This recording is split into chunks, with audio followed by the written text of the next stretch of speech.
Pak Dik-Dik di Oh, Bandung. oh, nyambung. Silakan Pak Dik-Dik. Assalamualaikum warahmatullahi wabarakatuh. Waalaikumsalam Siap, Bu ya. warahmatullahi wabarakatuh. Salam untuk semua peserta Zoom virtual. Punten Bu ya, saya langsung bertanya saja. Kitab Ru'ayatullah ini ditulis oleh Syekh Nefri dengan metode penyampaian dan penuturannya menggunakan metode seakan-akan suara Tuhan, di mana hambaku, aku, dan sebagainya mengatasnamakan Tuhan. Itu hanya dulu pernah dijawab sama Buya sebagai salah satu metode, seperti juga metode tanya-jawab, analognya seperti itu. Kemudian dari sisi substansi, isi himbauan pada kitab ini banyak disampaikan jalan, syarat mencapai haribaan Tuhan, dan menjatuhkan kecintaan pada Tuhan dengan segala persyaratannya, seperti meninggalkan atribut diri, tak memfigurkan siapapun, apapun kecuali Tuhan, tak ada yang dilihat kecuali Tuhan, dan lain sebagainya. Bahasa yang dipilih ini bahasa kelas tinggi, berada pada makom yang sangat ekstrim, berada pada tingkat normatif. Sehingga kalau kita dalam kehidupan ini bergerak antara yang paling normatif dengan yang paling terlarang, kita kontinum berada di sana. Dan sementara predikat-predikat yang diminta dan dipersyaratkan bukan untuk kelas-kelas manusia biasa atau kelas-kelas awam, tapi mungkin ini untuk kelas-kelas waliullah, avatar, dan sebagainya. Berangkat dari itu pertanyaan saya, apabila kita tidak sampai atau tak tercapai mengaktualisasi diri dengan syarat atau prasyarat yang ditentukan, kita ini termasuk umat yang berada pada makom apa? Apa masuk umat yang gagal, atau umat yang ingkar, atau umat yang termasuk golongan apa? Yang kedua, kalau standar yang pemahaman sebagai waliullah itu tentu kepada manusia-manusia pilihan, saya tidak berani mengatasnamakan dengan Nabi. Tentu kalau Nabi pasti berada pada tingkat itu. Tapi sahabat-sahabat Nabi, penerus-penerus Nabi, yang menyandang pada predikat itu, apa sudah sedemikian? Apa masih juga pada tingkat-tingkat itu pun belum sampai pada tingkat yang dinormatifkan, yang diidealkan dalam kitab-kitab ini. Ulangi, dalam kalimat-kalimat kitab ini. Terima kasih Buya. Terima kasih. Nyuwun sewu bila perkenan untuk dikasih penjelasan. Assalamualaikum warahmatullahi wabarakatuh. Waalaikumsalam warahmatullahi wabarakatuh. Inti dari pertanyaannya adalah bahwa di kitab ini kan metodenya metode mengenal Tuhan, tapi dengan bahasa yang sangat anormatif, yang sangat tinggi. Namun kemudian jika kita tidak sampai pada bisa mengejawantakan dari apa yang disampaikan dalam kitab ini, kita berada di makom mana, gitu. Dan kemudian standar tentang kewalian Allah ini Bu ya, bagaimana? Ya, tadi sudah saya katakan bahwa disinilah terlihat kelemahan saya. Iya. Ketika saya tidak mampu membuat Anda paham. Iya. Ya, saya sudah berusaha semaksimal mungkin untuk menjelaskan apa yang saya pahami, ingin saya tularkan kepada Anda supaya Anda paham. Iya. Ternyata seringkali saya tidak mampu. Anda tetap tidak paham juga. Maka itu bukan salah Anda, tapi salah saya sendiri. Jangan-jangan saya belum paham. Iya. Jangan-jangan saya belum paham atau kurang paham. Asal jangan gagal paham aja ya. Ya kurang paham atau tidak paham. Jadi masih mending tidak paham daripada gagal paham. Kalau gagal paham itu perangsane paham, menganggap dirinya paham, ternyata tidak paham. Nah itulah persoalannya. Dan memang apapun ini bahasa, kembali lagi, apakah ini bahasa tinggi, bahasa dalam, bahasa isyarat, dan memang tergantung kepada objek yang kita bicarakan. Semakin yang kita bicarakan, semakin tingkat keilmuannya yang tinggi seperti fisika partikel. Nah itu menggunakan bahasanya sangat bagus sekali dan tidak boleh bergeser sedikit pun. Ketika kita bicara masalah sosiologi, ya tentu artinya ya bahasa-bahasa sosial yang menjadi istilah-istilah umum yang dipahami oleh orang lain. Ketika kita bicara masalah agama, tentu bahasanya bahasa agama yang tidak sama dengan yang lain. Yang sampai sekarang saya masih mengatakan bahwa bahasa agama masih belum berhasil, masih banyak gagalnya. Karena seringkali mendefinisikan sabar, tawakal, zuhud, pasrah diri itu nggak jelas dipahaminya, ya. Karena kalimat-kalimat semacam itu, istilah itu adalah pembakuan istilah yang tidak boleh diganti dengan kalimat apapun karena maknanya pasti akan berbeda.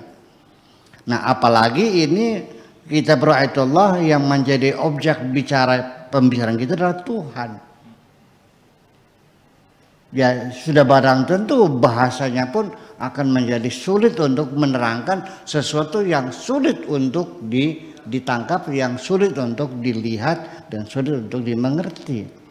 Itulah jadi persoalannya. Jadi nanti kembali lagi ketika kita bicara masalah Tuhan dan lalu ilmunya namanya teologi atau disebut dengan ilmu kalam, ya, itu abad keempat Hijriah ketika orang Islam bersentuhan dengan para filosof Yunani dari zamannya Anaximenes, Anaximandros, Pythagoras sampai Aristoteles, itu lalu menyebutnya ilmu kalam, ilmu ngomong itu, atau dalam dunia peradaban Islam namanya ilmu tauhid atau ilmu akidah, ilmu tauhid, ilmu kalam, atau teologi, ilmu ketuhanan, atau lahut, ya, ilmu lahut, ilmu ketuhanan. Itu namanya udah berbeda-beda.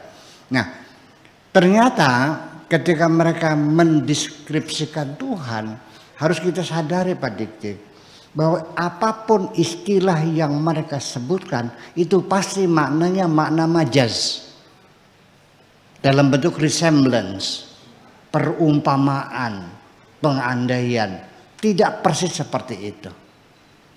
Sehingga ketika mereka mendeskripsikan sifat-sifat Tuhan yang 20 dari wujud, qidam, baqa, mukhalafatul hawadisi, wahdaniyah, qudrat, iradat, itu kan sifat-sifat manusia, sifat-sifat kita untuk mendekatkan pemahaman kita kepada Tuhan. Maka Tuhan kita beri sifat-sifat kita, maka dipastikan bahwa sifat-sifat Tuhan yang 20 itu semuanya adalah makna majaz, makna majaz, bukan makna sesungguhnya. Karena kita, dan pasti kita berimajinasi Tuhan melihat seperti mata kita melihat, maka kita berimajinasi Tuhan akan berbicara seperti kita berbicara dengan lidah kita ini, ya. Tuhan mendengar seperti telinga kita mendengar sesuatu. Nah, itu kan menjadi mustahil terjadi Tuhan mendengarnya seperti ini. Jadi harus kita tetapkan bahwa sifat-sifat Tuhan itu adalah sifat-sifat majazi, karena itulah sifat-sifat kita manusia. Dan juga 20 tidak disepakati. Maturidi mengatakan 13. Mu'tazilah mengatakan sifat Tuhan tak terhingga, apapun yang menunjukkan sempurna, sifat apa saja kalau diawal dengan maha itu bisa jadi sifat Tuhan juga. Ya. Makar kalau dikasih maha, Allah maha makar, bisa. Wallahu khairul makirin, Allah maha makar. Allah pendendam, bisa, Allah maha pendendam. Apa saja mau Allah sakarepe dewek, maha sakarepe dewek, itu bisa Allah. Kenapa demikian? Karena Allah tidak bisa direkomendasikan. Allah berbuat apapun yang Dia kehendaki, tidak bisa dipaksa oleh siapapun. Sehingga Syekh An-Nafri ini salah satu kitab yang ditemukan artefaknya di dalam tumpukan kitab-kitab yang selamat tidak dibakar oleh Holocaust Genghis Khan. Itu ternyata salah satunya kitab ini, dan yang bisa menyuguhkan, memberikan pengantar adalah sekelas Dr. Mustafa Mahmud, seorang dokter ahli bedah, tapi dia banyak menulis dan bahkan novelis juga. dan novelnya itu pernah mendapat Nobel, hadiah Nobel dari Swedia. Ya, itu nama kitabnya itu Rojulun Tahta Sifar, The Man Under the Zero, laki di bawah nol, itu mendapat hadiah Nobel ya. Itu pengalaman ini. Dan beliau sendiri juga ketika mengantarkan kitab ini sama sekali tidak memberikan komentar, karena dia sendiri mengatakan bahwa komentarku jangan sampai mengganggu Syekh Never ketika mengurai tentang ketuhanan sesuai dengan bahasa yang dipakai oleh Never. Jadi kita lihat saja apa adanya, ya kan begitu. Ya, kita bisa saja menduga-duga ini maksudnya seperti apa. Dan memang akhirnya ketika saya baca dan saya terangkan, itu ternyata saya harus terpaksa membuat berbagai macam contoh-contoh supaya dapat dipahami oleh kita semuanya. Begitu Pak Didik kira-kira. Ya, baik. Demikian Pak Didik, beberapa hal yang sudah disampaikan Bu ya tentang penjelasan dari kitab ini. Saya kira secara gamblang tadi Buya sudah menjelaskan begitu luar biasa tentang bagaimana mengenal Allah melalui kitab ini.